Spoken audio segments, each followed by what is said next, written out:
Philippians chapter number 2. Philippians chapter number 2, verse number 19.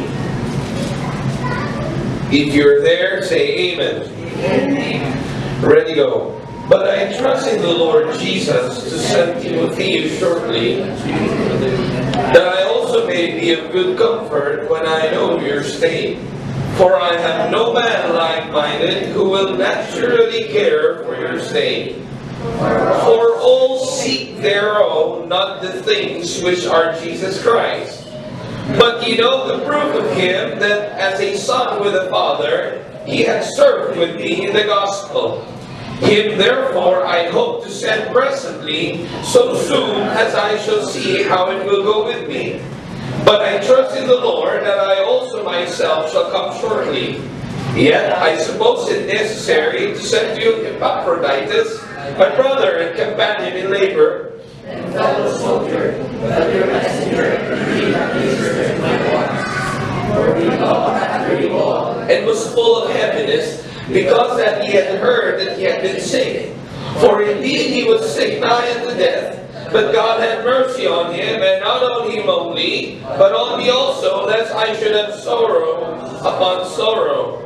Send me therefore the more carefully, That when you see him again, he may rejoice, and that I may be the less sorrowful. Receive him therefore in the Lord with all gladness, and hold such a reputation, because for the work of Christ he was nigh unto death, not regarding his life, to supply your lack of service toward me. Father, bless us with a short message, yet important to all of us. For me as their pastor, for them as your servants, help us, O Father, to work together for the furtherance of the gospel, that we might fulfill our mission, that we should go into all the world and teach all nations, baptizing them and teaching them all things. Help us to obey the Great Commission together, in Jesus' name. Amen. Ready na po kayo magsiupo. Mga kapatid, ang mga talata pong ito ay mga talata po ni Pablo patungkol sa dalawang taong nakasama niya sa ministry. Are you with me? Amen. Let's go back to our purpose. Ang simbahan pong ito ay may malaking misyon. Yes, that's right. Hindi po natin misyon lamang ang ating pamilya. Hindi po tayo nag-gather lalo tigit para sa ating mga sarili. Kaya po tayo nagsasama-sama, kaya po may giving, kaya po may preaching, kaya po may soul winning, kaya po may inviting, kaya po may encouragement. It is because God commanded us to go into the world and preach the gospel. Ang mission po ng Society Bible Baptist Church ay abutin ang mundo. Ang mission po ng Society Bible Baptist Church ay maging ilaw sa buong mundo. Just try to imagine, we are more or less 40 this afternoon, and this 40 people has a mission to reach the world. Napakahirap po noon na pag-iisipin po natin. Aabutin ng 40 tao na dito sa Chongqing na palipat-lipat na ang buong mundo. We have to reach the world before the Lord comes back. Kailangan makaapekto ang maliit na gawain na ito kahit sa ibang bayan upang ang iba ay makakilala kay Kristo. Maraming papunta ng impyerno, pupunta na namin. Maraming pasaway ang babago ang buhay. That is the mission of this small church. That's what you can call it in the sight of man, but never in the sight of God. We are not small in God's eyes. We have a great work. Meron po tayong mission. And in this mission, God called me to be your pastor. Tinawag ako ng Panginoon para maging leader, para maging servant, kasama po ng ilang mga lalaking nandito, para po paglingkuran kayo at paglingkuran mo ang Panginoon. Are you with me? Amen. Wow. Sa bawat gawain, hindi lang po sa church natin, sa Paranaque, galing ako doon, may Pastor Julius na inilagay ang Panginoon. Isang isip bata lang doon, urban mo yun. Ano mo, na tinawag ng Panginoon nilagay doon para misyonin ang mundo. Just try to imagine that. This man of God has a great mission to lead God's people to go into the world. So mga kapatid, kailangan po ma-share ulit ito upang ipaalala ulit sa atin, ganun kadakila ang ating gawain. Hindi tayo magpatumpik-tumpik. May mga nakalagay na mga example sa Bible upang makuha natin paano ba tayo magkakatulungan muli sa gawain ito. I always tell you that, hindi ko kayo binobola, masaya akong kayo ang aking pinagpapastoral. Masaya akong sa aking paglilingkod, sa aking buhay, ang Diyos ay nagbigay ng church. Nakasama kong hahayo at maglilingkod sa Panginoon. Mga kapatid, going to the story of Moses again, nakita siya ng father-in-law niya na pagod, nililid ang Israel, sabi ng biyanan niya, yung ginagawa mo hindi maganda. Mabubugbog ang katawan mo, thou shalt surely wear away. Mamili ka ng mga tutulong sa'yo. You need more men. You need more men to help you in this work. Ganun po ang gawain ng Panginoon. Ang gawain ng Panginoon, hindi gawain ng pastor. Ang gawain ng Panginoon, hindi gawain ng preacher lamang. Ang gawain ng Panginoon ay gawain natin lahat. Amen. Right. We have to work this work. Amen. May gagawin po tayo at salamat, marami na tayong nagagawa at marami pa tayong magagawa. Marami pa mo tayong makikita sa ating mga ginagawa, mga kapatid. Amen. Nawa ang ilang mga example na ating pong pag-aaralan ngayon ay maging halimbawa sa atin upang tayo po'y maging tunay na mga lingkod ng Diyos. The examples of God's servants. Ang mga halimbawa ng mga tagapaglingkod ng Diyos. Ano ho yung mga kailangan sa isang church para mabuo bilang isang tumatrabaho sa buong mundo? How can our church reach the world? What does it need? What kind of people? Ay, huwag niyo naman itong pangarapin na doon sa pinakamalakas na church doon na yung church ng Panginoong Jesus. At hindi mabubuo ang church ng Panginoong Jesus pag wala si Judas. Kaya yun na lang ako. Doon na lang ako. Huwag yun! Huwag yung pangarapin mo si Judas. Huwag yun ang hanapin mo, yung mga magiging kasama, yung mga magiging kaakibat, yung mga magiging kakampi sa gawain ni Kristo. And let's go back to the time of Paul. Paul is a leader of so many churches. Si Apostol Pablo po, hindi lang isang simbahan ang kanyang pinaglingkuran. Marami ho siyang pinaglingkurang simbahan. Hindi nga ho pastor ang trabaho niya, apostol. Sapagkat nung panahon niya siya hong kahuli-huli ang apostol. Siya po ang leader ng marami hong simbahan. At makakakita po tayo dito ng dalawang halimbawa ng mga mananampalataya na naging kagamit-gamit bilang servant ng Panginoon. What will help the ministry? What our church needs? Maniwala ko kayo, hindi kinakailangan ng church mapuno ng mga milyonaryo para maabot ang mundo. You don't need so much millionaires to reach the world. Hindi mo masama na ang ilan sa atin ay maging milyonaryo. O kahit lahat na tayo, pangarap naman yan, libre. Pero hindi masama yan. Pero hindi ho yan ang kasagutan para maabot ho natin. We can reach the world even without millionaires. At sana magkaroon. We can reach the world by these kinds of character. Let's study first Timothy's character. Let us study first Timothy's character. Tignan po natin. Si Timothy po ay nakilala po sa umpisa sa Acts chapter 16. Acts chapter 16. Acts chapter 16. Are you there?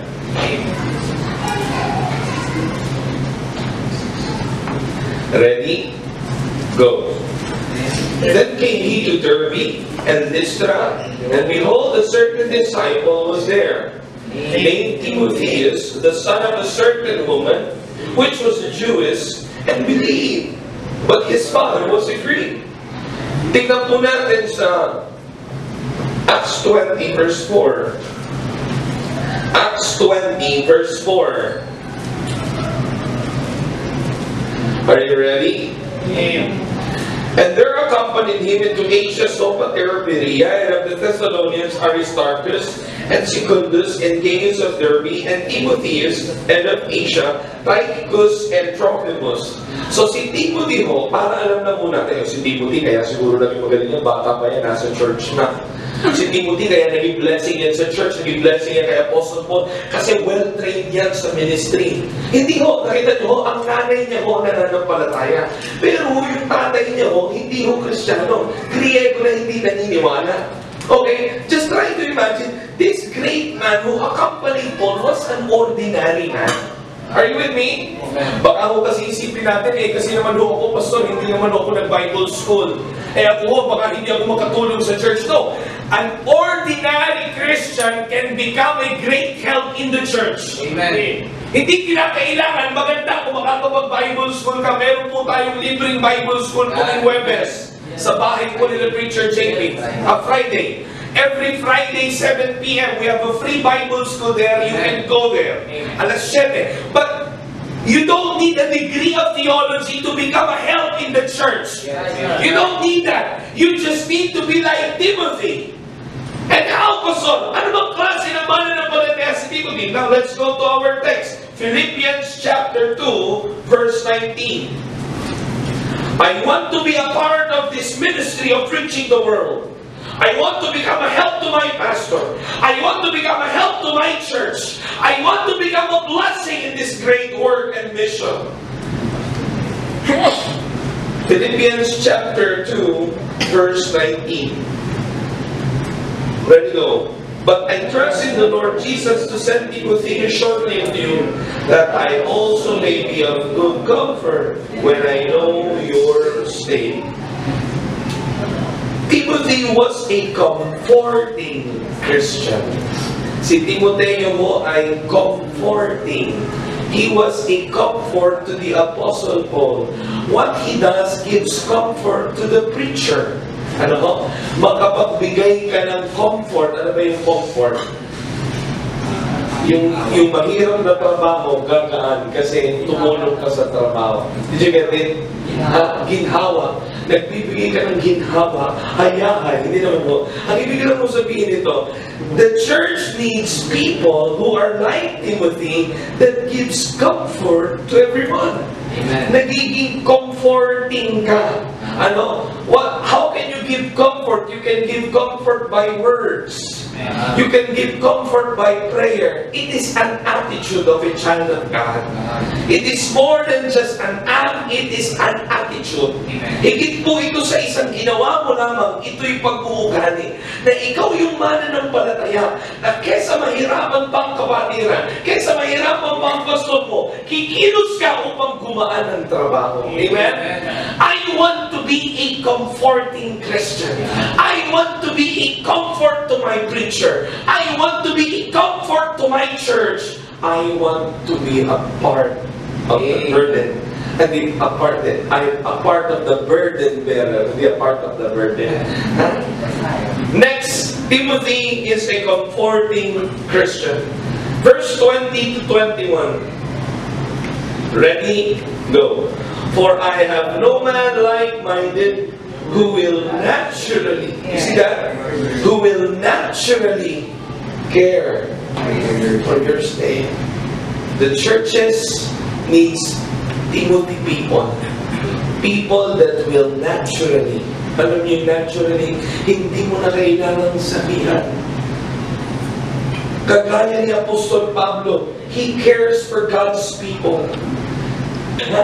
Meron siyang kalinga sa mga tao ng Diyos. Meron siyang puso na kagaya ng kanyang pastor, kagaya ng kanyang apostol, ano mo, caring to the brethren. We cannot listen. Maghihirapan mo tayong abutin ng mundo. Kung yung kasama mo sa church, hindi mo maabot ako. Hindi yung ganit. Hello? Hello? We want what to expect to a church who wants to reach the world and cannot reach the heart of his brother and sister in the Lord? Paano nga? Mahirap. Gusto niyo pong mapadali, kailangan ng Society Bible Baptist Church maabot ang mundo, abutin mo muna ang mga kapatid mo sa Panginoon. Be a person who will naturally care for others. Pag sinabing natural care, una, walang kapatid. Ikalawa, galing sa puso. Ikatlo, hindi na kailangan utusan. Are you with me? Amen. Pag ito po, sabi ko sa mga tatay, lagi ko sa kanila sinasabi, pag yung mga kabilang, yung mga ibang tatay natin nagpunta na sa barko, lagi nyo po sabihin sa Facebook, tatanungin ang kanilang mga kalagayan. Hanggang sa dumating, hindi ko na kailangan silang sabihin, bigla na lang nag-uusap sila sa Facebook. Nagkakaroon ng natural care. And hello, are you with me? Amen. That's what we need in our church.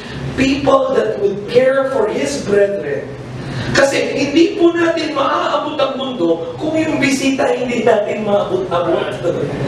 Ha? Kailangan mo pag mayroong mga bisita dito, dapat ang isang malaking blessing sa church.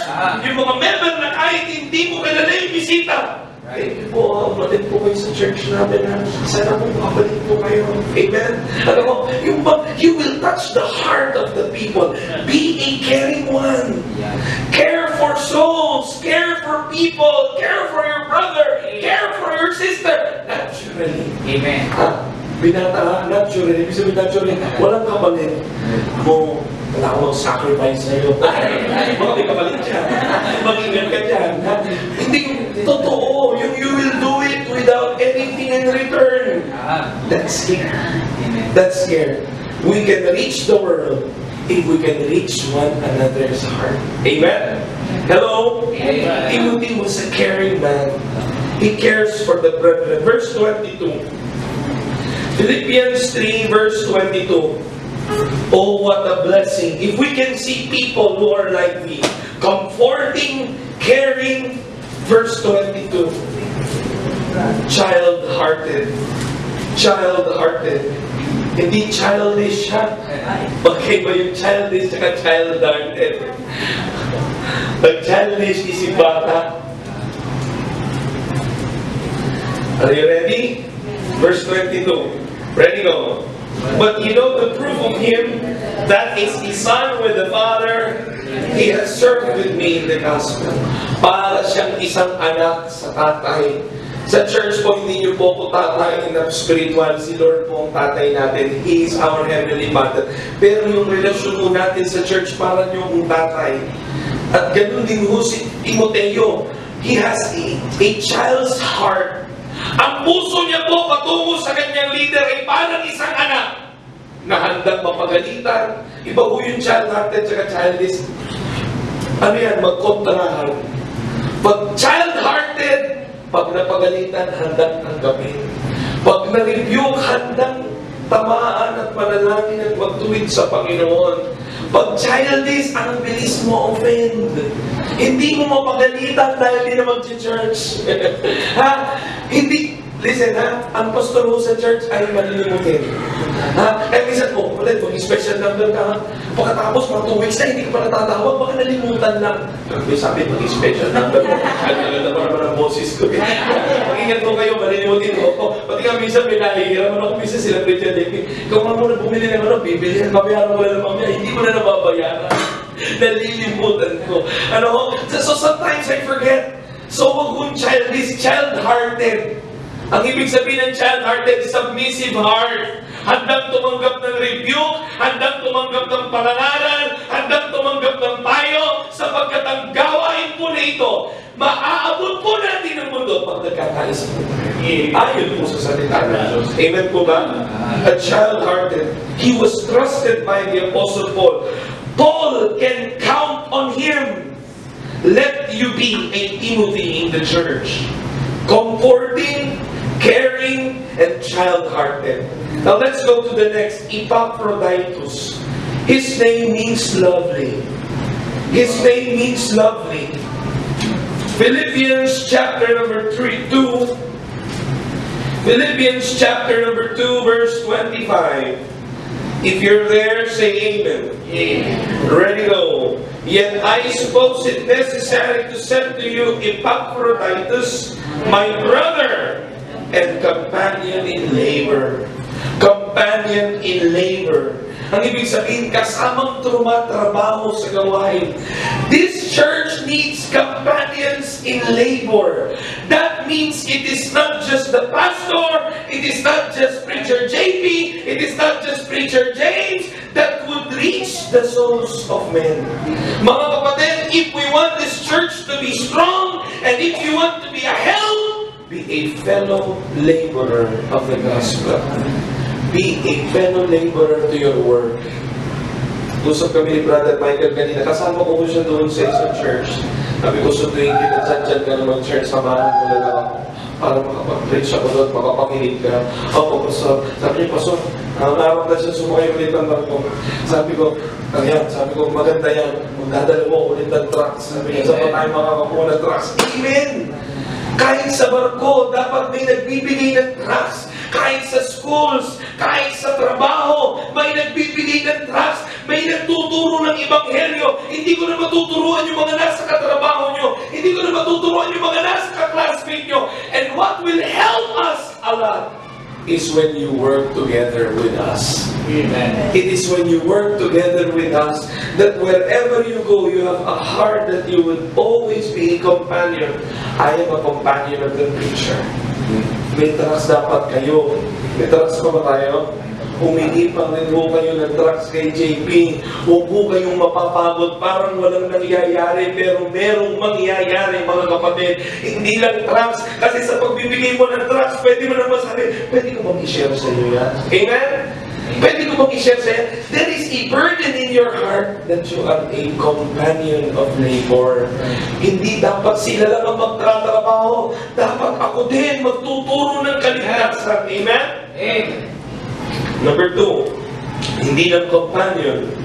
Hindi lang companion. Philippians chapter 2. Philippians chapter 2. Verse number 25 again. Ready, go. Yet I suppose it necessary, kinakailangan na isugo sa inyo si Epaprodito, my brother and companion in labor, and yun, a comrade. Alam niyo yung comrade, yun yung tawagan ng sundalo sa kapwa niya, sundalo, comrade. Pag sinabing comrade, co-worker, kasama kong nakikipaglaban, huwag ko. Kilala ko ba natin ang kalaban natin? Are you with me? Alam niyo, minsan nagme-mentoring kami, mga tatay, mahalaga pala to, tsaka mga nanay. Ang kalaban po natin, pornography. Hello? Ang kalaban po natin, yung kalaswaan na yan. Inilalayo po natin ang tawa ng Diyos, inilalayo po natin ang ating mga anak sa kalaban. Tapos makikita ka na ganun mo, ay si tatay kasama ang kalaban. Are you with me? We have to be fellow soldiers of Jesus Christ. Ikamarad, natrelay dyan. Isang kasamang sundalo.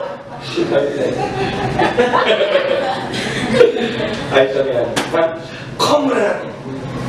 Dapat ho, hindi lang kami yung nakikipagbaka. Dapat pag-uwi mo maalala mo. What helps a church is when the majority of people thinks what they are. Soldiers of Jesus Christ. Amen. Sa ating pong pag-uwi, huwag mo natin kakalimutan, may kalaban po tayo. May diablo na gustong sirain ang iyong pamilya. May diablo na gustong sirain ang iyong patotoo. At pag-uwi mo sa bahay, huwag mong kakalimutan. Kalaban mo yan. Kalaban mo ang diablo. Hindi mo kalaban ang asawa mo. Hindi mo kalaban ang anak mo. Hindi mo kalaban ang kapatid mo. Ang kalaban nating lahat si Satanas. Kalaban natin lahat ang kabuntuhan. Tayo tayong kalaban. Hindi na po yan. Bisyo, kalaban mo natin. Kalaban mo natin ang bisyo. Inilalayo po natin ang future natin sa kalaban. Kaya nakakatuwa ang presidente ngayon. Masyado siyang galit sa kalaban ng bayan. Droga, mga masasama, sabi sa Bilibid daw, meron lang daw nangasar doon sa sat, binatukan din na. Eh, sobrang iglit, pati ng mga nagbabantay. Bakit galit na siya sa kalukuhan? Hindi, ang ibig ko po sabihin, dapat tayo po ganun. Galit tayo sa mali. Galit tayo sa kasalanan. Galit tayo sa mga sumisira sa ating pananampalataya. We always remember what helps a church is when all of us would think we are soldiers of Jesus Christ. That when you go back home, you would be wise. Ay, hindi para sa anak ko to. Ay, hindi para sa kanya to. And as we grow, you will know the tactics of the enemy. Yes. Habang lumalago po tayo sa pananampalataya, malalaman po natin kung ano ba yung mga bagay na dapat ilayo natin ang ating pamilya, ilayo natin ang ating mga sarili. ang pagdaraya, ang pagnanakaw ay hindi sa Diyos. Ito'y kalaban. Okay? And because of that, we know that we are soldiers of Jesus Christ. Iiwas tayo, lalayo tayo. Magkakaroon tayo ng magandang totoo. Amen? And praise God, in the life of the Apostle Paul, there is a Christian name of Epaphroditus, who is a fellow soldier. One who treats the devil as his enemy. Amen? Be careful. Young people, be careful. Sobrang tindi ng internet. That's right. May nakausap ako, hindi lang karaswan, may mas mga malalala pa. Si David, meron daw, anong sa ganyan eh. David, okay. Yung mga nakakatakot na hanggang sa internet, lahat na. May kausap ako, pero mo yung meron daw palabas, how to cook a lady.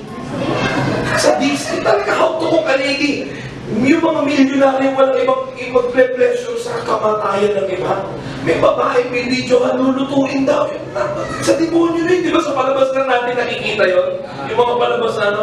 Sabi ko, grabe ang internet pala. Grabe pala ang tindi ng internet. Mag-ingat mo tayo. Sana maging wise tayo. Ano pong aking ibig sabihin dito na comrade o fellow soldier? Alam niyo ang sundalo, listo po yan sa kalaban.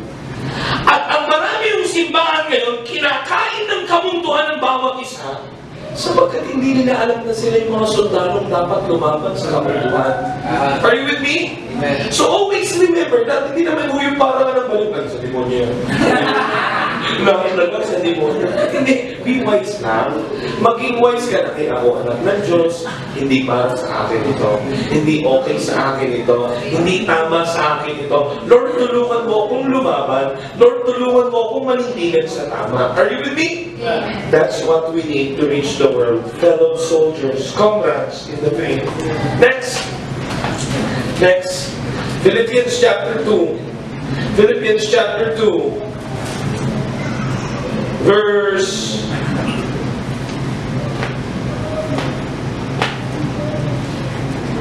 25.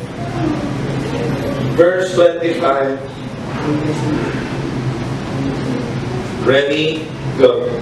Yet I suppose it necessary to send Epaphroditus, brother, companion in labor, fellow soldier, but your messenger, and he that ministered to my wants. For he longed after you all and was full of heaviness, because that he had heard that he had been sick. For indeed he was sick, nigh unto death, but God had mercy on him, and not on him only, but on me also, lest I should have sorrow upon sorrow. I sent him therefore the more carefully, that when he see him again, he may rejoice, and that ye may be the less sorrowful. Receive him therefore in the Lord without grudge, hold such a reputation, because for the work of Christ he was tried with it. Brethren, Epaphroditus was a crew in the ministry. Pangit sa Tagalog utusan eh. Pero, salamat sa church po natin. Kahit kung minsan si Brother Daniel, si Pena mo yan, nauutusan pa. Amen. Pogi pa, nauutusan pa. Amen. Nahanap ko partner sa Paranaque. Are you with me? Si Preacher James, listen brethren, ang mga worker po na, hindi kita hinanap ng partner, ha? Sasabihin ko lang ang ministry. Ang mga worker po natin hindi utusan, pero maniwala po kayo, kami po yung mga tagapaglingkod ninyo kay Kristo. Pag may kailangan po kayo, you need our help, you call us, we are more than willing to be of help. Amen. At sana ho hindi lang po yung mga worker, magkaroon po tayo lahat ng attitude that we are ready to serve God. Amen. Handang tayong tunod dahil alam natin na ito'y para sa Diyos. Are you with me? Amen. Handang magpagamit. Amen? Handang makatulong, handang magpagamit. Yan ang character ng blessing sa church. Yung mga mananampalataya na handang magpagamit sa Panginoon, hindi manggagamit, handang magpagamit sa Panginoon. Amen? He is a communicator. Verse 25 again. A communicator. Verse number 5. Verse number 25. Lapit na po tayo matapos. Philippians chapter 2 verse 25. Yung pinakahuling words na lang. And he that ministered. Are you there? Ready, go. And he that ministered to my cause. Communicator. Ano po ba ang communicator? Yung nakikipag-usap sa cellphone lagi? Hindi yun, Prince. Hindi yung lagi nakatulog na doktor, ha? Communicator! That means willing to help financially. Tingnan niyo po. Philippians 4 verse 15. Philippians 4:15. Ready, go. Now ye Philippians know also that in the beginning of the gospel, when I departed from Macedonia, no church communicated with me as concerning giving. Sa Tagalog yan, walang ibang simbahan ang nagpapadala sa Cebuana. Mabuti kayo. Yun ang karakter ng Philippian church. Yun ang karakter ni Epaprodito, giver. Giver! Instead na itong mga Philippines, paminsan siya na yung nagbibigay kay Pablo. Ganon kadakila ang taong ito. Kanina tinuro ko yan sa church nila, Pastor Julius. Sabi ko, huwag nating baguhin ang God's design. Ang God's design, the church would give, and the tithes would go to the food. Magiging pagkain ito ng mga manggagawa. Halimbawa, hindi kayo nagtapat sa giving, kaya pa rin pagpalain ng Panginoon itong mga. Kaso yung flow ng ministry mababago. I will give. The workers will be fed. God will feed me and bless me. The workers will work the work of God. Umiikot yung cycle na aabot ng church ang mundo. Eh, mangyayari, ang mga members hindi nagtatapat sa bibigay, ang pastor magne-networking, magtratrabaho, hindi makakapag-aral ng Bible, ang Diyos walang makita ang uulanan niya ng pagpapala, nagkakandawindang-windang yung cycle. Yung mission tuloy na abutin ng mundo, hindi naaabot. Hindi naaabot. So, it is a blessed thing to be a part of this great work, the great cycle of the ministry. We give, we serve, the Lord will bless us, and then we reach the world. Ilan na naman pong mga nabali, yung pong isang missionary natin, si Missionary Sakal. Si Missionary Sakal, mga kapatid, papunta na ng Argentina, konting hasbang na lang. Sabi na nila, konting kempot na lang. Argentina na. Magkakaroon na tayo ng missionary na magtuturo sa mga taga-Argentina na may Jesus na tagapagligtas. Praise God. Ang sarap na nangyayari sa cycle of ministry. And the cycle goes on, and I tell you, ang sarap-sarap isipin. Nagpunta kami doon, may kasama kaming architect, may kasama kaming engineer. Feeling na po, Pastor, feeling na atin yung building. Parang feeling ko sa atin yung building, papagawa na tayo, magre-rentaran pala tayo. Pero I'm dreaming of a place where our kids will have their own place. Our kids will have their own place. Hindi sila hirap, hindi sila pagod, hindi rin nila maapektuhan ng kanilang pagsigaw ang gawain natin. Ang church natin magiging ilawan, makikita ng mga tao, may simbahan pala dito. May pagpa-counseling, may hingi ng pamasahe na. Ganyan ang church, pag meron ko karatula, bigla may mga makakita, so ito, ang haba ng paliwanag. Pero sa totoo po, kailangan ko lang ng pamasahe. Ang sarap pag merong lighthouse na nakikita nila. Amen. Hindi nila nakikita dito sa Chowking eh. Na meron pa ng church dito. Let us be communicators. It is sweet to give to God. Amen? Amen. Pero ako natatamisan. Sabi nga sila, ang tamis pala na kasama tayo, bahagi tayo ng dakilang gawain na ito. Amen? Amen. Last but not the least, one of the important things, I think this is the most important, Philippians chapter 2, verse number 13.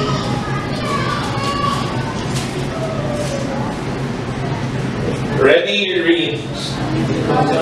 Thus for the work of Christ, he was nigh unto death, not regarding his life.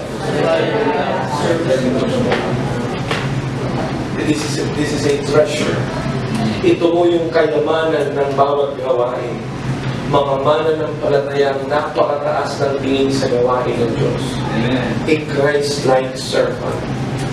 Itong si Epaprodito, malapit na siyang mamatay, hindi niya in-regard ang kanyang life. Hindi ko naman sinasabing gano'n ang gawin ninyo lagi. Pero, the principle of it is, the church needs people that will see the ministry as a great work. Amen. Dakila ang gawain na ito. Hindi natin dapat maliitin ito. Ibibigay ko ang buhay ko dito. Kasama ako dito. Kabahagi ako dito. Maraming maliligtas. Marami tayong maabot na kaluluwa. Maraming mababagong buhay. Napakadakilang gawain. Kasama ako sa gawain niya. Amen? He is a Christ-like servant. Kahit siya'y malapit ng mamatay, biruin mo. Pero dahil sabi niya, for the work of Christ, because for the work of Christ. Bakit tayo nag-sacrifice? Because for the work of Christ. Bakit may magbibigay ng buhay? Because for the work of Christ. Bakit hapon pa rin may worship pa rin? Because for the work of Christ. Amen. Because for the work of Christ. He regarded not his life, Epaphroditus, a companion, a comrade, a crew, a communicator, and a Christ-like servant. That's what we need. Amen? Tumayo po tayo lahat.